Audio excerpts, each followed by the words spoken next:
ಕಥಾಪೀಠ 1ನೇ ತರಂಗ.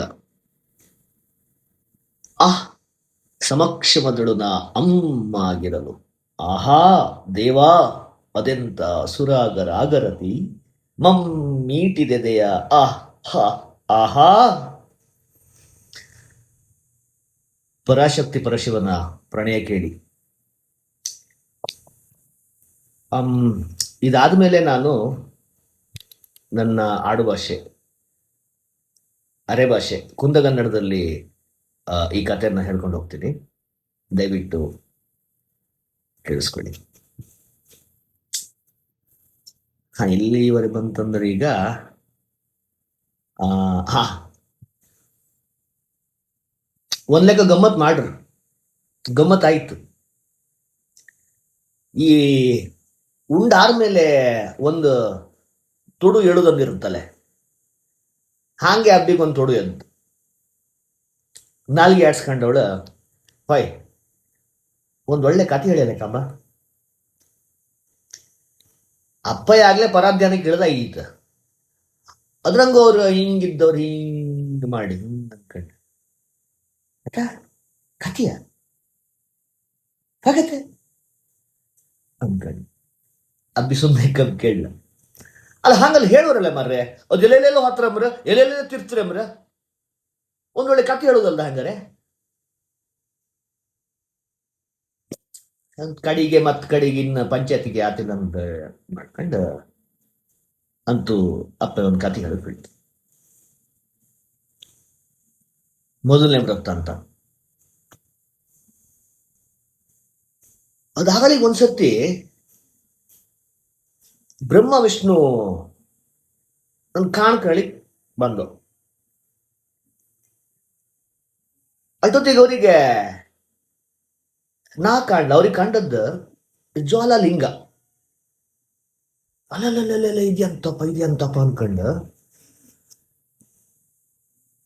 ಒಬ್ಬ ಅದ್ರ ತಲೆ ಹುಡ್ಕೋಕ್ ಹೋದ, ಇನ್ನೊಬ್ಬ ಅದ್ರ ಬುಡ ಹುಡ್ಕೋಕ್ ಹೋದ. ಅಂದ್ರೆ ಏನ್ ಮಾಡ್ರು ಅದ್ರದ್ದು ಆದಿ ಅಂತ್ಯ ತಲೆ ಬುಡ ಇವಕ್ಕೆ ಗೊತ್ತಾಯ್ತು.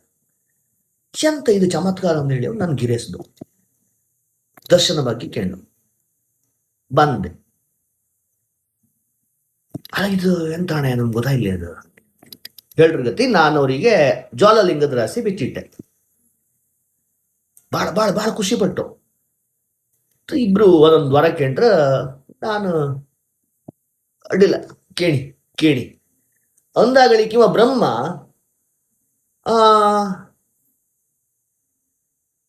ನನ್ನನ್ನೇ ಮಗನೇ ಕೇಮದ ಬಂದು ಸಿಟ್ಟು ಹತ್ತೆ ಕಡೆ ನಾನು ಅವನಿಗೆ ಕೊಟ್ಟು ಶಾಪಕ್ಕಿತ್ತಲ್ಲ ಇವತ್ತಿನವರೆಗೆ ಅವನಿಗೆ ಭೂಮಿ ಮೇಲೆ ಅವನಿಗೆ ಯಾರು ಅವನ ವ್ರತ ಇಟ್ಕತಿಲ್ಲ, ಹಣಕಾಯಿ ಮಾಡೋದಿಲ್ಲ, ಪೂಜೆ ಇಲ್ಲ, ಏನಿಲ್ಲ. ಇದು ಹಿಂಗ ಆತ್ನಳ್ಳಿ ಗೊತ್ತಾದ್ರ ಗತಿಗೆ ವಿಷ್ಣು ತಲೆ ಓಡಿಸಿ ನನ್ಗೆ ಬೇರೆ ಅಂತ ಬೇಡ, ನಾನು ಇಲ್ಲೇ ನಿಮ್ದು ಆರೈಕೆ ಮಾಡ್ಕೊಂಡು ಸಾಬೀತಂಗಿರ್ತೇವೆ. ಅಕ್ಕ ಬಂದು ಹಂಗ ಆದ್ರ ಮೇಲಿತ್ತಲ್ದ ಅವ ನನ್ನ ಅಂಶದಿಂದ ಇಲ್ಲಿದ್ದು ಕಡೆ ನಿನ್ನ ರೂಪ ಧರಿಸಿ ನೀನು ನನಗೆ ಹೇಳ್ತೀಯ ಅಂತ ಹೇಳಿ ಮುಗಿಸಿ ಇನ್ನ ಅಬ್ಬಿಗೇನ ಒಂದೆರಡು ಪ್ರಶ್ನೆ ಸುಮಾರು ಇದ್ದು ಅದ್ರ ಮೇಲೆ ಇವರಿಲ್ಲ, ಅದು ಶುರು ಮಾಡಿ ಐತಿ. ಎರಡನೇ ಘಟನೆ ಹೇಳು ಶುರು ಮಾಡ್ತು. ವಿಧಿ ಇಲ್ಲದೆ ಅಬ್ಬಿ ಕೇಳುತ್ತೆ.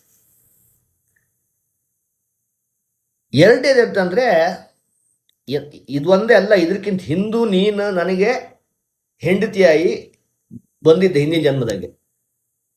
ಆಗಳಿಕದು ಎಂತದ್ದು ಹೇಳಿ ಅಂದ್ರೆ ನೀನು ದಕ್ಷ ಹೇಳಿ ಒಬ್ಬ ಇದ್ದ, ಅವನ ಮಗಳೇ ಹುಟ್ಟಿದ್ದು ನೀನು. ಅದ್ ಕಡೆ ನಮ್ಮ ಮದುವೆ ಆಯ್ತು. ಅದು ಎಂತದನ್ನು ಗೊತ್ತಿಲ್ಲ ನನಗೂ ನಿನ್ನ ಅಪ್ಪಯ್ಯನಿಗೂ ಯಾವುದೇ ಕಾರಣಕ್ಕೂ ಸಮ ತೂಗಿ ಬರಲೇ ಇಲ್ಲ, ಹೊಂದಾಣಿಕೆ ಕಾಣ್ದ ನಾವು. ಹಿಂಗಿಪ್ಪತ್ತಿಗೆ ಅವೊಂದಿನ ಯಾಗ ಇಟ್ಕೊಂಡ. ಊರಿನವ್ರನ್ನೆಲ್ಲ ಕರೆದ ನಾನು ಕರಿಲ್ಲ. ನಿನಗ ಚೂರು ನಳಿ ಆಯ್ತು. ನೀ ಹೇಳಿ ಹೊರಟೆ. ನಾ ಹೇಳ್ದೆ ಬೇಡ ಬೇಡ ಸಮ ಬರ್ತಿಲ್ಲ ನಾನು ಹೇಳಿ. ನೀ ಕೇಳಲ್ಲ ಪಿತೃವಾತ್ಸಲ್ಯ ಅನ್ಕಂಡು ನೀನು ಹೋದೋಳು ಹಂಗೆ ಹೋಯಿ ಸುಮ್ಮನೆ ಬರ್ಲಿಕ್ಕಿತ್ತು. ನೀನು ಅವನ ಹತ್ರ ಎಂತ ಕೇಂಡೆ? ಅಲ್ಲ ಊರಿನವ್ರನ್ನೆಲ್ಲ ಕರೆದ ಒಳಿಯನ್ ಯಾಕೆ ಕರಿಲ್ಲ ನೀವು ಅಂದ್ ಕೇಂದ್ರ ಗತಿ. ಅವ ಸುಮ್ಮನೆ ಕಂಡ್ಲ ಹೀನಾಮಾನ ಬಾಯಿ ಬಂದ ಬೈದು ಹಾಕಿ ಬಿಟ್ಟ ನಾನು. ನೀನು ತಡ್ಕೊಂಬದಿ ಬೆಂಕಿಗೆ ಹರಿದೆ.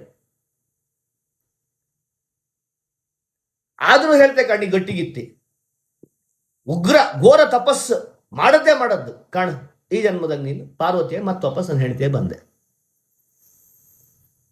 ಇದು ಎರಡನೇ ಗಂಟೆ ಅಂತ ಹೇಳಿ ಅಪ್ಪ ತಟಸ್ಥ.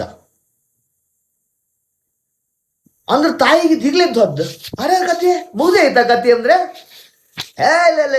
ಇಲ್ಲ ಅಂದ್ರೆ ಗೊತ್ತಾಯ್ತು ಇವರಿಗೆ. ಅಂದ್ರೆ ಇವ್ರನ್ನ ಹೀಗೆ ಬಿಟ್ರೆ ಮತ್ತೆ ಒಂದ್ಸರ್ತಿ ಧ್ಯಾನಕ್ಕೆ ಇಳಿದ್ರೆ ಇನ್ನು ಹೇಗಳಿಗೆ ವಾಪಸ್ ಬರ್ತಾನೆ ಗೊತ್ತಿಲ್ಲಲ್ಲೇ. ತಿಂಗಳಾಯ್ತಾ ವರ್ಷ ಆಯ್ತಾ? ಅಬ್ಬಿ ಸುಮ್ಮನೆ ಕಮ್ ಕೇಳ.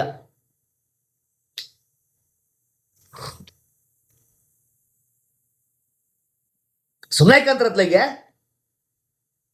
ಇದರಲ್ಲಿ ಅಂತ ಕಥೆ ಹೇಳಿ ಹೇಳುದ ಹಿಂಗೆ ಎಷ್ಟು ಕೇಳಲ್ಲ.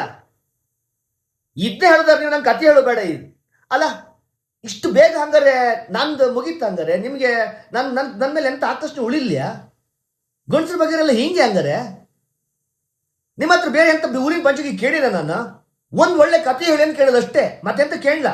ಆತಿಲ್ಲ ಅಂದ್ರೆ ಬಿಡಿ ಅತ್ಲಾಗೆ ಅನ್ಕೊಂಡು ಹಿಂಗೆ ಮೂಂಜಿ ಮುರಿದು ತೀರ್ಸ್ಕೊಂಡವಳಿಗೆ ಅಷ್ಟೊತ್ತಿಗೆ ಎಂತ ಮಾಡೋದು.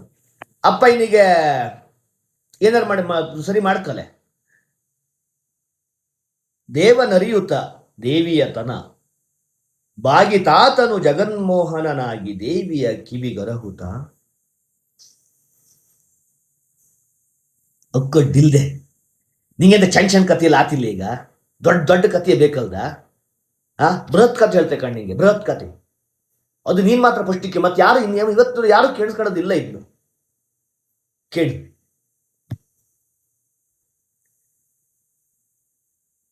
ಅಂತ ಹೇಳಿ ಇವರು 7 ಜನ ವಿದ್ಯಾಧರರ ಚರಿತ್ರೆ ವೃತ್ತಾಂತ ಸಾಪ್ ಮಾಡಿ ಹೇಳ್ರ ಗತಿಗೆ ಅಬ್ಬಿಗೆ ಅದು ಉಂಡಾದ್ಮೇಲೆ ತೊಡು ಕಮ್ಮಿ ಆದಂಗಾಗಿ ಹಾ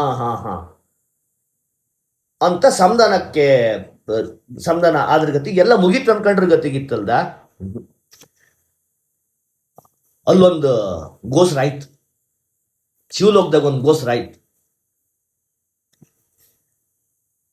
ಎಂತಂದ್ರೆ ಇಲ್ಲಿ ಈ ಥರದೊಂದು ಗೋಷ್ಠಿ ನಡೀತು. ಯಾರನ್ನು ಒಳ ಬಿಡಬೇಡ ಅಂದೇಳಿ ಪರಶಿವ ನಂದಿ ಹೇಳಿಟ್ಟು. ಈಗ ನಂದಿ ಬಾಗ್ಲು ಕಾಯ್ತಾ ಇದ್ದವನಿಗೆ ಅಲ್ಲಿ ಒಬ್ಬ ಪುಷ್ಪದಂತ ಅನ್ಕೊಂಡೊಬ್ಬ ಶಿವಗಣ ಬಂದ ಹಿಂಗೆ ಬಿಡ ಮಾರಿ ಬಿಡ ಮಾರಿ ನಂದಿ ಹೇಳ್ತಾ ಇದ್ದು ಸಾಧ್ಯವೇ ಇಲ್ಲ ಹಿಂಗೆ ಹೇಳಿಟ್ಟಿರ ಮತ್ತೆ ಆಚೀಚಿಗಾರ ಮತ್ತೆ ನನ್ನ ತಲೆ ತೆಗಿತ್ರ ಪಂಚಾಯತ್ಗೆ ಇಲ್ಲ, ನಾನು ಬಿಡುವುದಿಲ್ಲ, ಅವ್ರ ಕಡೆ ಹೇಳಿ ಕಳ್ಸಿಗತ್ತೆ ನಿಂಗೆ ಹೇಳಿ ಕಳಿಸ್ತೇನೆ ಅಂದೇಳಿ.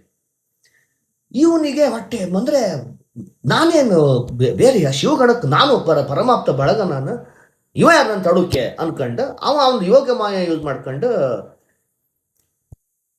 ಕೈಲಾಸದ ಒಳಕ್ಕೆ ಹೋದ್ರಗತ್ತಿಗೆ ಅಲ್ಲಿ ಪರಶಿವ ಮತ್ತೆ ಪಾರ್ವತಿದು ಈಗ ಗೋಷ್ಠಿ ನಡೀತಾ ಇತ್ತು. ಕತಿ ಬೇರೆ ಬೇರೆ ನಮ್ಮನೆ 7 ಜನ ವಿದ್ಯಾಸಾಗರದ ಕಥೆ ನಡೀತಾ ಇದೆ. ಇವು ಮಧ್ಯೆ ದೃಶ್ಯ ಗೊತ್ತಾಗದೆ ನಿಂತ್ಕೊಂಡು ಹಿಂಗೆ ಕೇಂದ್ರಗತಿ ಅವನು ಪಾರ್ವತಿ ದೇವಿಗೆ ಹೆಂಗೆ ಅಯ್ಯಬ್ಬ ಎಂತ ಕಥೆ ಅನ್ಸ್ಕೊಂತಂದ್ರೆ ಇವನಿಗೆ ಅದೇ ತರ ಫೀಲ್ ಬಂದು ಭಯಂಕರ ಕಥೆ ಸುಮ್ಮನೆ ಕಂತನ ಕೆಲ್ಸ ಎಲ್ಲ ಮುಗಿಸಿ ಮನೆಗೆ ಹೋದಂತನೇ ಹೆಂಡತಿ ಮತ್ತೊಪ್ಪಸ್ ಇದೇ ಕಥೆ ಹೇಳ್ತಾ, ಜಯ ಬಾ ಇಲ್ಲಿ ನಿಂಗೊಂದು ಕಥೆ ಹೊಸ ಕಥೆ ಹೇಳ್ತೆ ಅನ್ಕೊಂಡು ಕರ್ದ ಚಾಚು ಚಪ್ದೆ ಪೂರ್ತಿ ಕಥೆ ಹೇಳಿದ್ವಿ 7 ಜನ ವಿದ್ಯಾರ್ಥಿಗಳು. ಇಷ್ಟಾದ್ಮೇಲೆ ಜಯ ಸುಮ್ಮನೆ ಕಥಳ, ಜಯನಿಗೂ ಮತ್ತೆ ಒಕ್ಕಿಯವರು ಶುರುವಾಯ್ತು. ಅಯ್ಯೋ ದೇವ್ರು ಇಂಥ ಕಥೆ ನಾನು ಜೀವನದಂಗೆ ಕೇಳಲ್ಲ, ನನ್ನ ಗಂಡ ಎಂಥ ಕಥೆ ಹೇಳ್ದೆ ಅನ್ಕೊಂಡು ಇವಳು ಅಲ್ಲೇ ಕೆಲಸ ಮಾಡುವಳು. ನೆಕ್ಸ್ಟ್ ದಿನ ಹೋಗಿ ಅಬ್ಬಿ ಪಾರ್ವತಿ ಹತ್ರ ಹೋಯ್ ಕಾಣಿ ಕೇಳಿ ನಾ ಇದೊಂದು ಹೊಸ ಕಥೆ ಕೇಳಿದ್ದೆ, ನೀವು ಕೇಳಿ ನಿಮ್ಗೆ ಭಯಂಕರ ಖುಷಿ ಅಂತ ಅನ್ಕೊಂಡು ಮತ್ತೆ ವಾಪಸ್ ಪಾರ್ವತಿ ಹತ್ರ ಹೋಗಿ ಹೇಳುತ್ತೆ ಈ ಕಥೆನ. ಅಲ್ಲಿ ಇವಳಿಗೆ ಪಾರ್ವತಿಗೆ ಬುಗ್ಲೆತ್ತಿಲ್ಲ ಸಿಟ್ಟು, ಹಿಂಗೆ ಕೆಂಡ ಮಂಡಲ ಪ್ಯೂರ್ ಹತ್ರ ಹೋಯ್ಕೊಂಡ ನೀವು ಹೇಳ್ರಿ ಈ ಕತೆ ನೀವು ಯಾರು ಕೇಳ ನಾನು ಬಿಟ್ರಿ ಯಾರು ಕೇಳ ಅಂತ ಹೇಳ್ರಿ ಅಲ್ದ. ಈ ಕಾಣಿ ಇವಳು ಜಯ ಬಂದ್ಕೊಂಡು ಅದೇ ಕತೆ ಹತ್ರ ವಾಪಸ್ ಹೇಳ್ದಾಳ. ತಡಿ ಅಂದೇಳಿ ಹಿಂಗೆ ಯೋಗ ಮಾಯಿನ ಕಾಣ್ರ ಗತಿಗೆ ಪೂರ್ತಿ ವೃತ್ತಾಂತವ್ರಿಗೆ ಗೊತ್ತಾಯ್ತು. ಹೇಳ್ತಾರೆ ಹಿಂಗೆಲ್ಲ ಆಯ್ತು ಮರೈತಿ, ಇದು ನನ್ನ ತಪ್ಪೆಂತ ಇಲ್ಲ.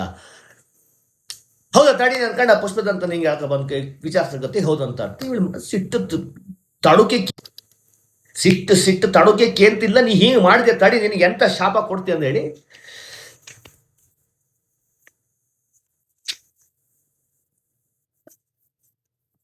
ಭೂಮಿ ಮೇಲೆ ಮನುಷ್ಯನಾಗಿ ಹುಟ್ಟು ಅನ್ಕೊಂಡು ಶಾಪ ಕೊಡ್ತಾನೆ. ಅಂದ್ರೆ ಇವನ್ ವಹಿಸ್ಕೊಂಡು ಒಬ್ಬ ಅಲ್ಲಿ ಇರ್ತ ಮಾಲ್ಯವಂತ ಅನ್ಕೊಂಡು ಇವನ್ ಫ್ರೆಂಡ್, ಅವನಿಗೆ ದೊಡ್ಡ ಶಿಕ್ಷೆ ಅಂತ ಅನ್ಸಿ, ಅಲ್ಲ ಮಾಡಿದೊಂದು ಸಣ್ಣ ತಪ್ಪಿಗೆ ಇದು ಯಾಕೆ ಈ ತರ ಶಿಕ್ಷೆ ಕೊಡ್ತೀವಿ ಅನ್ಕೊಂಡು ತಾಯಿಗೆ ಪುಸ್ತಕ ಹೋದಂತೆ. ತಾಯಿ ಮತ್ತೆ ಸಿಟ್ಟಿಳಿದೆ, ಹೌದಾ ನೀನು ಬರ್ತೀಯ, ನೀನು ಅವನೊಟ್ಟಿಗೆ ಹೋಗಂಗಾರೆ ಅನ್ಕೊಂಡು ಮಾಲ್ಯವಂತನಿಗೂ ಶಾಪ ಕೊಡ್ತಾನೆ. ಈಗ ಜೈನಿಗೀಗ ಮತ್ತೆ ಇನ್ನೀಗ ಪಿಕ್ಚರ್ ಬಿಡ್ತು ಜೈನಿಗೆ. ಜಯ ಮತ್ತು ಸೀದಾ ಓಡ್ ಬಂದು ತಾಯಿ ಕಾಲಿಗೆ ಬಿದ್ದು ಅಮ್ಮ ಎಂತರ ಮಾಡಿ ಅನ್ಕೊಂಡು ಹೇಳಿದ್ರ ಜೊತೆಗೆ ತಾಯಿಗೆ ಮನ್ಸು ಕರಗಿ ಶಾಪ ವಿಮೋಚನೆ ವಿಧಿಸೂತ್ರ ಹಿಂಗ ಅನ್ಕೊಂಡು ಹೇಳ್ತಾಳು. ಸುಪ್ರತೀಕನೆಂಬ ಯಕ್ಷನು ಕುಬೇರ ಶಾಪದಿಂದ ವಿಂಧ್ಯಾರಣ್ಯದಲ್ಲಿ ಕಾಣಭೂತಿ ಎಂಬ ಪಿಶಾಚನಾಗಿರುವನು. ಪುಷ್ಪದಂತ ನೀನು ಅವನನ್ನು ನೋಡಿದಾಕ್ಷಣ ನಿನಗೆ ಪೂರ್ವಜನ್ಮ ಸ್ಮೃತಿ ಉಂಟಾಗಿ ಕೇಳಿಸಿಕೊಂಡ ಈ ಕಥೆಗಳನ್ನು ಹೇಳಿದಾಕ್ಷಣ ನಿನ್ನ ಶಾಪ ವಿಮೋಚನೆ ಆಗುತ್ತದೆ. ಸದ್ಯ ಗ್ರಾಚಾರ ಕಳೀತದ ಅಂದ್ಕೊಂಡು ಎಲ್ಲ ಹೊರಟು ಅಲ್ಲಿಂದ. ಇದಾಗಿ ಸ್ವಲ್ಪ ಹಂಗೆ ಕಳೀತ ಕಾಲ. ಒಂದಿನ ಹಬ್ಬಿಗೆ ಮತ್ತೆ ನೆನಪಾಯ್ತು, ಅಂದ್ರೆ ಹಿಂಗಿಂದೆಲ್ಲ ಆಯ್ತಲ್ಲ, ಅವರೆಲ್ಲ ಹೆಂಗಿದ್ರಪ್ಪ ಅನ್ಕೊಂಡು ಅಪ್ಪನ ಹತ್ರ ಶಿವನ ಹತ್ರ ಪರಶುನ ಹತ್ರ ಬಂದು ಕೇಳ್ತಾಳೆ, ಹಾಯ್ ಅದು ಅವ್ರದ್ದೊಂದು ಎಂತ ಐತಲ್ಲಿ ಒಂಚೂರು ವಿಚಾರಿಸಿ ಹೇಳಿ ಅಲ್ಲೇ ಅನ್ಕೊಂಡು. ಅಪ್ಪ ಇವನು ಹಿಂಗೆ ಕಣ್ಕಂಡು ಯೋಗಮಾಯಿಂದ ಕೌಶುಂಬಿ ಎಂಬ ಮಹಾನಗರದಲ್ಲಿ ಪುಷ್ಪದಂತ ವರರುಚಿ ಎಂಬ ಹೆಸರಿನಿಂದ ಮರುಹುಟ್ಟು ಪಡೆದಿದ್ದಾನೆ. ಸುಪ್ರತಿಷ್ಠವೆಂಬ ಇನ್ನೊಂದು ಮಹಾನಗರದಲ್ಲಿ ಮಾಲ್ಯವಂತ ಗುಣಾಢ್ಯನಾಗಿ ಮರುಹುಟ್ಟು ಪಡೆದಿದ್ದಾನೆ. ಇದು ಅವರುಗಳ ವೃತ್ತಾಂತ. ಅಂಬಲ್ಲಿಗೆ ಕಥಾಪೀಠ 1ನೇ ತರಂಗ ಮುಗೀತು. ಮುಂದಿನ ಮುಂದೆ ಕಣ್ಕೊಂಬ. Thank you. ಹೊರಡೋಟ್ನಾಥ.